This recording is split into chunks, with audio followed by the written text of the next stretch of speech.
नमस्कार, स्वागत है आपका। आप देख रहे हैं द न्यूज और मैं रानी गुप्ता आपके साथ। टीवी के जाने माने पत्रकार सुधीर चौधरी के खिलाफ SC/ST मामले को लेकर के शिकायत दर्ज की गई है और ये आरोप उन पर लगाया गया है कि उन्होंने आदिवासी समाज का अपमान किया है और उनके खिलाफ आपत्तिजनक टिप्पणी की है। दरअसल आपको बता दें कि अब इस पूरे मामले को लेकर के सुधीर चौधरी की प्रतिक्रिया सामने आई है। उनका कहना है कि मैंने झारखंड के पूर्व CM हेमंत सोरेन पर अपना प्रोग्राम केंद्रित किया था, न कि आदिवासियों को लेकर के किसी भी तरीके के अपशब्दों का इस्तेमाल किया। इसके बावजूद अगर मेरे आदिवासी भाई बहनों को मेरे बातों को लेकर के किसी तरीके से वो आहत हुए हैं तो बिना किसी शर्त के मैं माफी मांगता हूं।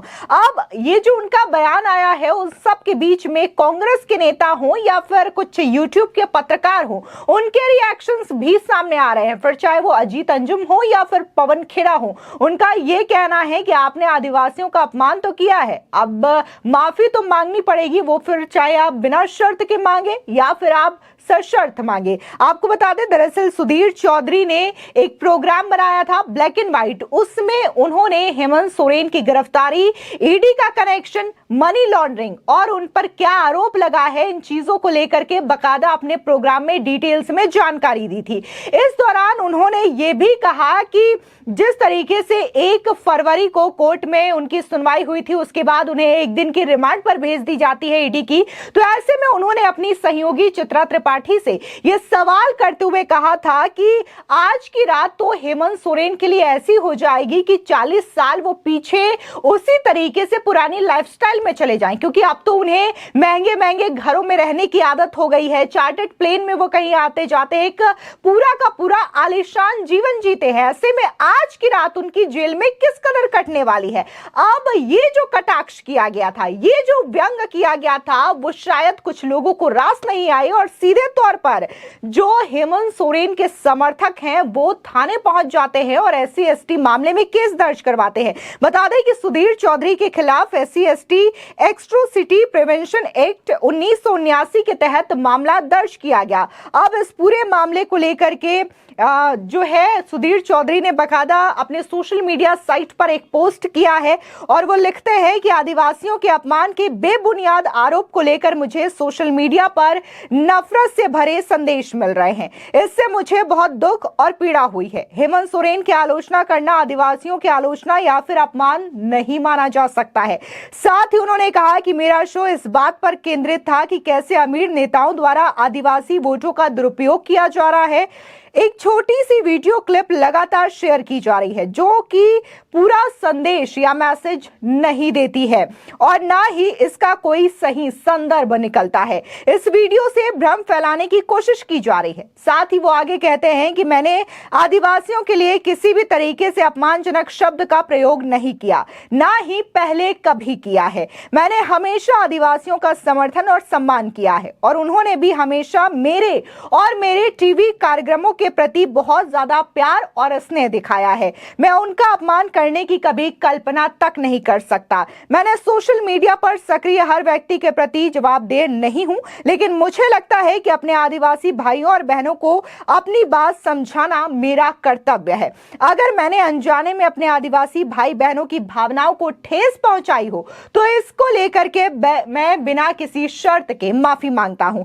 अब सुधीर चौधरी का तो ये रिएक्शन सामने आ गया है। उन्होंने बकायदा माफी भी मांगी है कि अगर मेरी बातों से मेरे आदिवासी भाई बहनों को ठेस पहुंचता है तो मैं माफी मांगता हूं। लेकिन यहां पर सुधीर चौधरी ने यह भी क्लियर किया है कि मैंने हेमंत सोरेन जैसे अमीर नेताओं के बारे में कहा है जो कि पहले तो आदिवासियों के वोटों का दुरुपयोग करते हैं और फिर जब उन पर इस तरीके से करप्शन के आरोप लगते हैं, ED CBI उनके खिलाफ जांच शुरू करती है तो वो आदिवासी कार्ड खेलना शुरू कर देते हैं। कहीं ना कहीं मेरा जो प्रोग्राम है वो इसी पर केंद्रित है। आपको बता दें कि इससे पहले हेमंत सोरेन न सिर्फ सुधीर चौधरी के खिलाफ केस दर्ज हुआ है ST/ST मामले को लेकर के, बल्कि हेमंत सोरेन ED के अधिकारियों पर भी केस दर्ज करवा चुके हैं। जब ED के ऑफिसर्स उनके दिल्ली स्थित आवास पर पहुंचे थे, कई करोड़ रुपए जब्त किए थे, उनके BMW कार को भी जब्त किया गया था। जिसके बाद हेमंत सोरेन ने यह कहा कि ये जानते हुए भी कि मैं आदिवासी समाज से आता हूं, आप मेरे घर इस तरीके तरीके से कैसे आ गए, जबकि मेरे द्वारा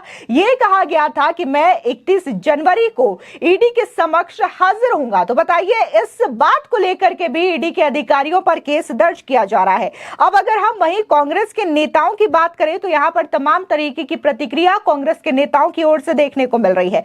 बात अगर हम कांग्रेस के वरिष्ठ नेता माने जाने वाले पवन खेरा की करें तो उन्होंने सुधीर चौधरी के इस माफी वाले बयान को लेकर के कहा है कि उपराष्ट्रपति की मिमिक्री का वीडियो बनाने भर तो पूरे जाट समुदाय की बेइज्जती मान लिया जाता है, लेकिन आपकी हेमंत सोरेन पर की गई जातिगत टिप्पणी को आदिवासियों की बेइज्जती न माना जाए, ऐसा क्यों? तो यहां पर जो पवन खेरा है वो उपराष्ट्रपति धनखड़ की बात कर रहे हैं। आपको याद होगा कि कैसे शीतकालीन सत्र के दौरान जब तमाम सांसदों को निलंबित कर दिया जाता है तब वहां पर जो टीएमसी के सांसद होते हैं वो बकायदा कैमरे के सामने मिमिक्री करते हुए नजर आते हैं और उन्होंने ये तक कहा कि मुझे इसके लिए ये फील नहीं होता कि मैंने कुछ गलत किया है, ये तो मिमिक्री करना एक आर्ट है और मैंने वही किया है। और वहां पर गौर करने वाली बात यह भी थी कि राहुल गांधी खड़े थे और राहुल गांधी अपने फोन से इसका वीडियो बना रहे थे, लेकिन यहां पर जो सुधीर चौधरी ने बात की है उनका यही कहना है कि कैसे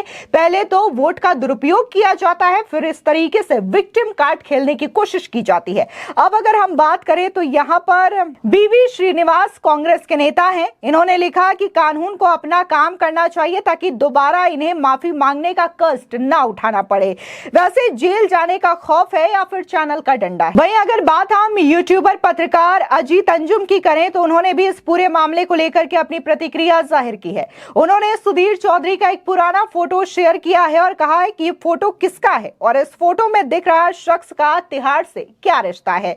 जो भी लिखे सम्मान के साथ लिखे, शब्दों के चयन में तिहाड़, ब्लैकमेल, वसूली, जेल वगैरह का इस्तेमाल कर सकते हैं, लेकिन गाली गलौज की भाषा नहीं। देश के पीएम तक जिनकी सीधी पहुंच हो उसके लिए गाली गलौज करना ठीक नहीं है। यहां पर ताजुब की बात यह भी है कि अजीत अंजुम के इस पोस्ट के कमेंट में कई सारे लोगों ने अजीत अंजुम का पुराना वीडियो भी शेयर किया है जिसमें उन पर पॉस्को एक्ट को लेकर के आरोप लगा है कि कैसे उन्होंने एक नाबालिग लड़की के वीडियो को एडिट किया और उसका पूरा का पूरा जीवन बर्बाद कर दिया। ऐसे में उस वीडियो को भी लोग शेयर करके ये पूछ रहे हैं कि आखिर इस व्यक्ति का क्या रिश्ता है जो कि सीधे कोर्ट में दिखाई दे रहा है और लोगों के सवालों से बचता हुआ नजर आ रहा है। फिलहाल यहां पर सोशल मीडिया में तमाम तरीके के रिएक्शंस देखने को मिल रहे हैं, लेकिन वहीं बात अगर हम झारखंड की सियासत की करें तो हालांकि झारखंड के पूर्व मुख्यमंत्री हेमंत सोरेन ने इस्तीफा दे दिया है। 31 जनवरी को ईडी की टीम ने उन्हें गिरफ्तार कर लिया है और अब इस पूरे मामले में झारखंड में सियासत बरकरार है। चंपई सोरेन की सरकार बन चुकी है, लेकिन अभी उन्हें अग्नि परीक्षा या यूं कहें कि 5 फरवरी को फ्लोर टेस्ट देना बाकी है, क्योंकि उन्होंने कई सारे अपने विधायकों को हैदराबाद भी शिफ्ट कर दिया है। तो कुछ विधायक ऐसे हैं जो कि पार्टी से इस्तीफा देते हुए भी नजर आ रहे हैं। फिलहाल इस पूरे मामले पर आपकी क्या राय है, हमारे कमेंट सेक्शन में जरूर बताएं। धन्यवाद।